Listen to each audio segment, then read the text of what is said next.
Board exam sir पर है और हमें तैयारी करनी है। साल भर क्या पढ़ा सब उड़ गया। ना प्लान बनाया और ना तैयारी ढंग से हो पाई। कोचिंग भी करी तो नोट्स यूं के यूं ही पड़े हैं। और अब जब रिवीजन का टाइम है तो अब हम किताब खोल करके पढ़ाई करने को बैठे हैं।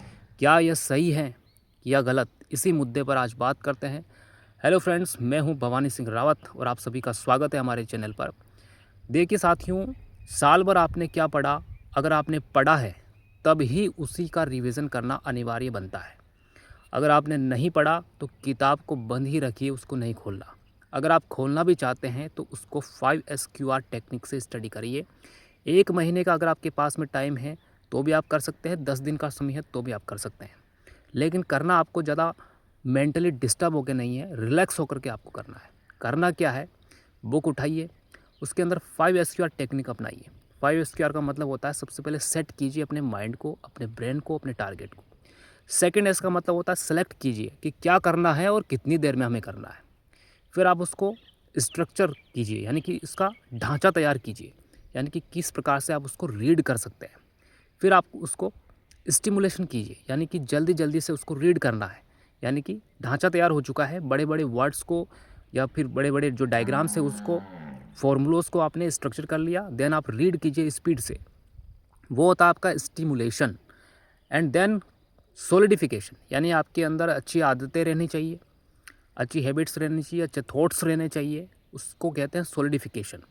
एंड देन बात आती है क्वेश्चंस की, यानी कि पावर ऑफ क्वेश्चन।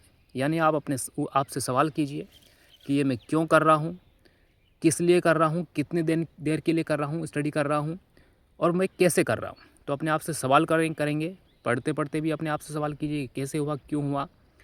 देन हमें पढ़ना कैसे है, तो 5 SQR, यानी अब आर आते हैं। पहला आर आता है रीड, यानी कि आप बोल बोल कर पढ़िए। जितना आप बोल बोल कर पढ़ेंगे उतना ही आप खुद को सुनेंगे, तो ये रीड हुआ। उसके बाद में रीड के बाद में रिसाइट।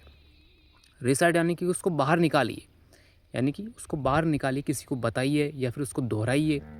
रिफ्लेक्ट कीजिए।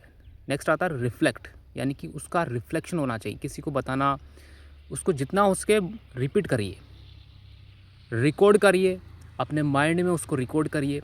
जितना आप उसको रिकॉर्ड करेंगे, उस अपनी ही बातों को सुनेंगे, उसको आपके पास में बेहतर रिजल्ट रहता है। फिर उसका रिव्यू कीजिए। 80-20 का नियम जो है रिव्यू पर लागू होता है, यानी कि आपने अगर 80% पढ़ा है, 80% पढ़ा है तो उसमें से 20% जो है वो आपका रिव्यू होना चाहिए, यानी उसका रिवीजन होना चाहिए, वरना वो 80% भी हवा में उड़ जाएगा। तो इस प्रकार से 5 SQR टेक्निक अपनाते हुए आप रीड करिए।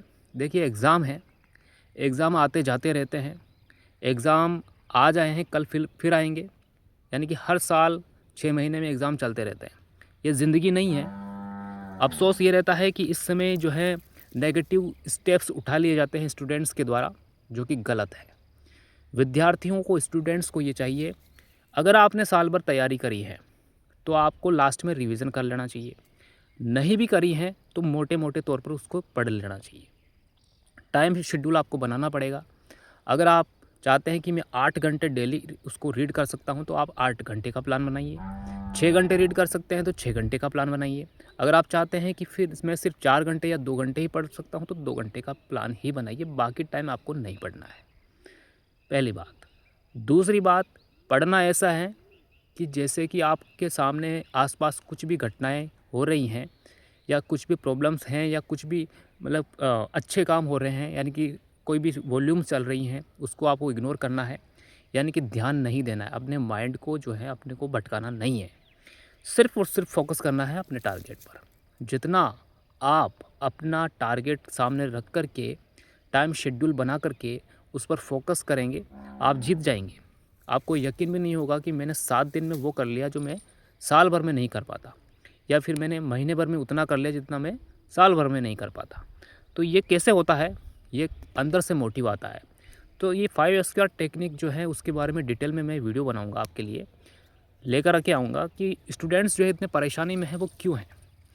उनको परेशान नहीं रहना है। ये एग्ज़ाम है, एग्ज़ाम बदलते रहते हैं, आते जाते रहते हैं, लेकिन ज़िंदगी बार बार नहीं आती है और ज़िंदगी बार बार आएगी भी नहीं।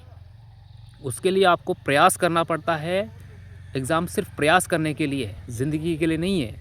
ज़िंदगी को खो कर के नेगेटिव या गलत कदम उठा करके आप सफलता हासिल नहीं कर सकते हैं। आपको जो है भी पॉजिटिव रहते हुए सफलता हासिल करनी है। उसके लिए अपनी लाइफ को बचाते हुए, एग्ज़ाम को सिर्फ एग्ज़ाम मानते हुए, यानी कि अगर एग्ज़ाम टाइम है तो उस 1 घंटा जो आपको एग्ज़ाम टाइम है, मान लीजिए 1 घंटा है, 2 घंटे हैं, 3 घंटे हैं, तो उस दौरान आपको तैयारी तो करनी है नहीं। तैयारी आपने एग्ज़ाम से पहले कर ली, या एग्ज़ाम के आज यानी कि कल एग्ज़ाम है उसके 1 दिन पहले आपने एग्ज़ाम की तैयारी कर ली।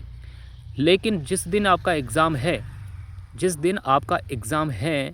तो उस दिन आपको क्या करना पड़ेगा? जिस दिन आपका एग्ज़ाम है उस दिन आपको क्या करना पड़ेगा?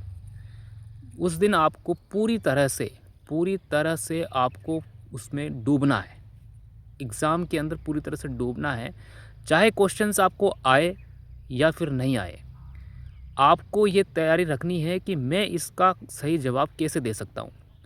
यानी कि उसमें अगर आपने पढ़ा है या नहीं भी पढ़ा है, पुरानी क्लासेस के अंदर आपने देखा होगा कुछ वर्ड्स के आपके बारे में डिटेल होगी। जितना हो सके अपने आप को जो है 90% उसका अच्छा करने की कोशिश करनी है।